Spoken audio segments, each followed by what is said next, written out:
দুলীয়াজানৰ এজনী ছোৱালী গুৱাহাটীত ৰহস্যজনকভাৱে মৃত্যু।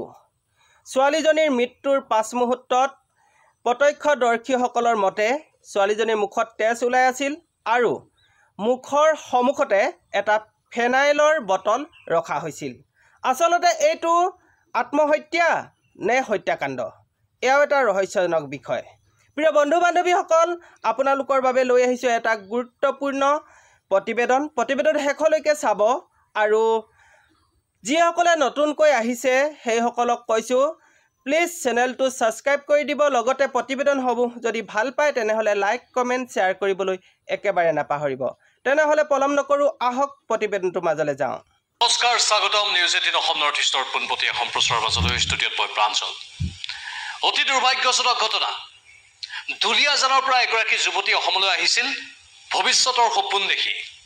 ভাবিছিল মই ভাল কাম কৰিম, ভালদৰে মই ঠন ধৰি উঠিম, পৰিয়াল পোহপাল দিব পাৰিম, আনৰ বাবে সংস্থাপনৰ বাট মুকলি কৰিব পাৰিম। বিষয় আছিল সৌন্দৰ্যৰ চৰ্চা। আৰু সৌন্দৰ্যৰ চৰ্চাৰ যিটো প্লেটফৰ্ম, তাত বিশেষকৈ বহু যুৱক যুৱতীয়ে সংস্থাপন পোৱা আমি দেখিবলৈ পাইছোঁ। আনকি আত্মসংস্থাপন লৈ আনকো বাট দেখুৱাইছে সংস্থাপনৰ। বহুতে ভাল টকা উপাৰ্জন কৰি আছে যদি ভালকৈ কৰে। সেই যুৱতীগৰাকীও আহিছিল গুৱাহাটীলৈ তেনেধৰণৰ এটা সপোন দেখি। বনস্মিতা বুঢ়াগোহাঁই, এই বনস্মিতা বুঢ়াগোহাঁই আৰু এই বনস্মিতা বুঢ়াগোহাঁই দুলীয়াজানৰ পৰা আহিছিল পিতৃ মাতৃক কৈ যে মই সৌন্দৰ্যৰ চৰ্চা কৰিম। ইংৰাজীত যাক আমি মেকআপ আৰ্টিষ্ট বুলি কওঁ। সৌন্দৰ্যৰ চৰ্চা কৰিম আৰু সৌন্দৰ্যৰ চৰ্চাৰে মই বৰ ভালদৰে কাম কৰি যাম। আৰু গুৱাহাটীৰ এখন প্ৰতিষ্ঠিত প্ৰতিষ্ঠান ৰাজু ৰিয়াজ, পোনপটীয়াকৈ আমি নাম লৈ লৈছোঁ কাৰণ ইতিমধ্যেই আৰক্ষীৰ ওচৰত সেই সকলো তথ্য কৈছে। ৰাজু ৰিয়াজ নামৰ প্ৰতিষ্ঠানখনত তেওঁ প্ৰশিক্ষণ গ্ৰহণ কৰিছিল। দিন বাগৰিল, ৰাজু ৰিয়াজৰ সৈতে কাম কৰি থাকিল। হঠাৎ কিন্তু কালি এই ঘটনা, হঠাৎ এইগৰাকী বনস্মিতা বুঢ়াগোহাঁইৰ মৃতদেহ উদ্ধাৰ হ'ল। গুৱাহাটীৰ ডাউনটাউনৰ এটা ভাড়াঘৰত তেওঁ আছিল আৰু সেই ভাড়াঘৰটোতেই মুখৰ পৰা তেজ ওলাই থকা অৱস্থাত বনস্মিতা বুঢ়াগোহাঁইৰ মৃতদেহ উদ্ধাৰ হ'ল। এতিয়া লগে লগে দুলীয়াজানৰ পৰা ঢপলি আহিল পৰিয়ালৰ লোকসকল আৰু তেওঁলোকে দিছপুৰ আৰক্ষী থানাত এজাহাৰ দাখিল কৰিলে আৰু ক'লে যে এয়া এটা হত্যাকাণ্ড। এয়া সাধাৰণ মৃত্যু নহয়, এয়া এটা হত্যাকাণ্ড। বনস্মিতাৰ মুখৰ পৰা তেজ ওলাই আছিল। বনস্মিতাৰ মৃতদেহৰ কাষত এটা ফেনাইলৰ বটল উদ্ধাৰ হৈছিল। কিন্তু ফেনাইল খাই মুখৰ পৰা তেজ ওলোৱাটো বৰ এটা সম্ভৱ নহ'ব পাৰে বুলি পৰিয়ালৰ লোকে মত প্ৰকাশ কৰিছে। মানে যি ধৰণে মুখৰ পৰা তেজ ওলাই আছিল, যেনেধৰণে তেওঁৰ মৃতদেহটো উদ্ধাৰ হৈছে, সেয়া ফেনাইল খোৱাৰ ফলত নহয়। আৰু হত্যাকাৰীয়ে শীতল মস্তিষ্কৰে সেই ফেনাইলৰ বটলটো মাত্ৰ কাষত থৈহে গ'ল। এয়া পৰিয়ালৰ সন্দেহ। আৰু পৰিয়ালে এজন যুৱকৰ নাম উল্লেখ কৰিছে, ৰাহুল আলী। এজন বিশেষ সম্প্ৰদায়ৰ যুৱক ৰাহুল আলীৰ নাম উল্লেখ কৰি দিছপুৰ থানাত এজাহাৰ দাখিল কৰিছে।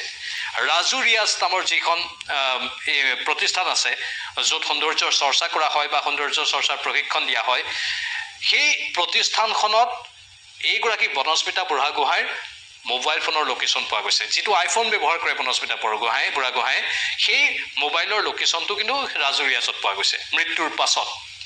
সেয়েহে এতিয়া কেৱল ৰাহুল আলীয়ে নহয়, এই ঘটনাত যে আন একাংশ জড়িত হৈ পৰিব সেয়া ধুৰুপ বা নিশ্চিত। হয়তো ৰাজু ৰিয়াজ সেই প্ৰতিষ্ঠানখনৰ স্বত্বাধিকাৰী বা আন আন কৰ্মচাৰীসকলেও তদন্তৰ আওতালৈ আহিব পাৰে। ৰাহুল আলী পলাতক বুলি এই মুহূৰ্তলৈকে গম পোৱা গৈছে। কিন্তু এই যুৱতীগৰাকী, যিগৰাকী যুৱতীয়ে এটা ভৱিষ্যতৰ সপোন দেখি আহিছিল, কাৰ চিকাৰ হ'ল, কাৰ জালত পৰিল। মহানগৰীত এটা পদে পদে বিপদ। এই যুৱতীগৰাকী চাওক, হাঁহিমুখীয়া যুৱতী, গান গাই ভাল পায়, তেওঁ নাচি ভাল পায় বা পাবত গৈ ভাল পায়, মুঠতে এটা বিলাসী জীৱন যাপন কৰি ভাল পোৱা এগৰাকী যুৱতী। আৰু সপোন যিহেতু তেওঁ দেখিছিল, তেওঁ সপোন দেখাৰ বাটত কিন্তু সপোনটো কোনে মৰহি পেলালে, তেওঁৰ সপোনটো মৰহি পেলোৱাৰ আঁৰত কোন? সন্দেহ প্ৰকাশ কৰা হৈছে, একাংশই সন্দেহ কৰিছে এই যুৱতীগৰাকী কাৰোবাৰ জালত পৰিল আৰু কোনো দুষ্ট চক্ৰই এওঁক জালত পেলাই এওঁৰ দ্বাৰা বেয়া কাম কৰাবলৈ চেষ্টা কৰিছিল। সেই সন্দেহ বিভিন্নজনে কৰিছে আৰু সেই বেয়া কাম কৰোৱা একাংশ দুষ্ট চক্ৰই এই নৃশংস ঘটনাটো সংঘটিত কৰিলে অতি শীতল মস্তিষ্কৰে। বনস্মিতাৰ এটা বিশেষ দেখুৱাইছোঁ আমি 2:30 ৰাতিৰ নিশা 2:30 বজাৰ 2:30 AM বাইক বুলি তেওঁ দিছে এটা পোষ্ট। মৃত্যুৰ আগে আগে 2:30 বজাত মৃত্যুৰ আগে আগে গুৱাহাটীৰ ৰাজপথত বাইক লৈ বনস্মিতা বুঢ়াগোহাঁই গৈ আছিল।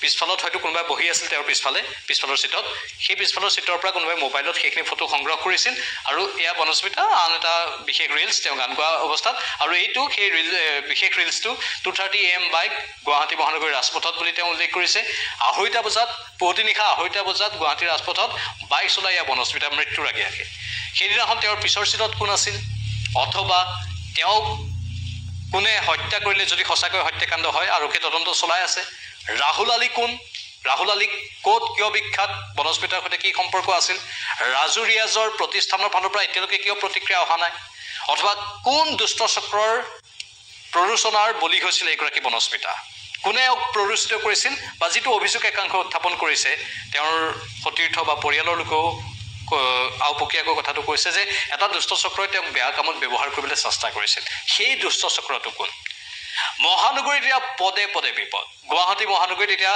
উজনি অসম বা নামনি অসমৰ কোনো ছোৱালী সুৰক্ষিত নহয় বুলি কোৱা হয় গুৱাহাটীত যদি অকলশৰীয়া যুৱতী বা ছোৱালী পায় একাংশ দুষ্ট চক্ৰই হাতুৰা মেলিবলৈ চেষ্টা কৰে জাল মেলিবলৈ চেষ্টা কৰে সেইবোৰ প্ৰতিৰোধ কৰাটো আৰক্ষীৰ দায়িত্ব প্ৰশাসনৰ দায়িত্ব চৰকাৰৰ দায়িত্ব গুৱাহাটী বা অসমৰ পৰা ইতিমধ্যে বহিৰাজ্যলৈ যুৱতী বা কিশোৰী সৰবৰাহ কৰা এটা চক্ৰৰ কথা আমি জানো মানৱ সৰবৰাহকাৰী চক্ৰ হিউমেন ট্ৰেফিকিঙৰ সেই ঘটনা উত্তৰ পূৰ্বাঞ্চলত অসমত বহু বছৰৰ পৰা চলি আহিছে এতিয়াও চলি আছে দিল্লীৰ অন্ধকাৰ গলিত অসমৰ বহু কিশোৰী উদ্ধাৰ হৈছিল শেহতীয়াকৈ ৰঙিয়াত ইয়াৰে মাষ্টাৰ মাইণ্ডৰ একাংশ যাক কোৱা হয় মাষ্টাৰ মাইণ্ডৰ লগত থাকে বা পিছত থাকে তেনেধৰণৰ একাংশ মহিলাকো কৰায়ত্ব কৰিছিল যিবোৰে এই ছোৱালী বা যুৱতীবোৰ বিভিন্ন প্ৰান্তলৈ লৈ যায় কিন্তু খুদ গুৱাহাটীতে যে বাহিৰত যাবই নালাগে দিল্লীলৈ যাবই নালাগে উত্তৰ প্ৰদেশলৈ যাব নালাগে বা বিহাৰলৈ যাবই নালাগে অসমৰ পৰা যুৱতী তালৈ গৈ আছে বেলেগ কথা কিন্তু খুদ অসমৰ ৰাজধানী চহৰ গুৱাহাটীতে সুৰক্ষিত নহয়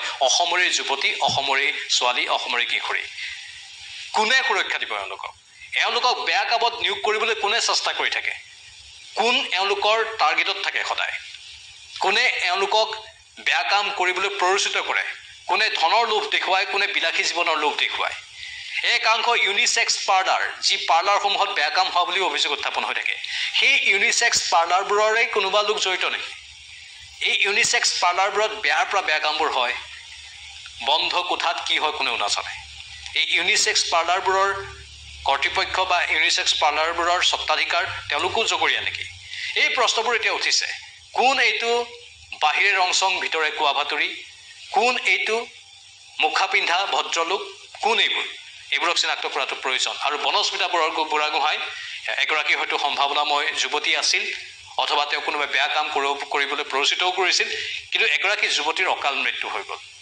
আত্মহত্যা বুলি প্ৰথম অৱস্থাত কোৱা হৈছে ফেনাইলৰ বটলটো চাই কিন্তু পৰিয়ালৰ মতে এয়া আত্মহত্যা নহয় এয়া হত্যাকাণ্ড কিন্তু কোন আছে ৰাহুল আলী আছে নে আন কোনোবা আছে আৰক্ষীয়ে তদন্ত অধিক ক্ষিপ্ৰগতিত কৰিব লাগে আৰু প্ৰতিটো এংগল প্ৰতিটো দিশ চালি যাই চাব লাগে আপোনালোকৰ মতামত কি কমেণ্ট বক্সত কমেণ্ট কৰি জনাওক আমি আকৌ আহিম লাইভত এই সন্দৰ্ভত কাইলৈও আমি বিশেষ সম্প্ৰচাৰ আগবঢ়াই থাকিম মুঠতে আপোনালোকে আমাৰ সৈতে থাকক প্ৰতিটো সময় আৰু আপোনালোকৰ মতামতবোৰ প্ৰেৰণ কৰি থাকক এই মুহূৰ্তত বিদায় লৈছোঁ নমস্কাৰ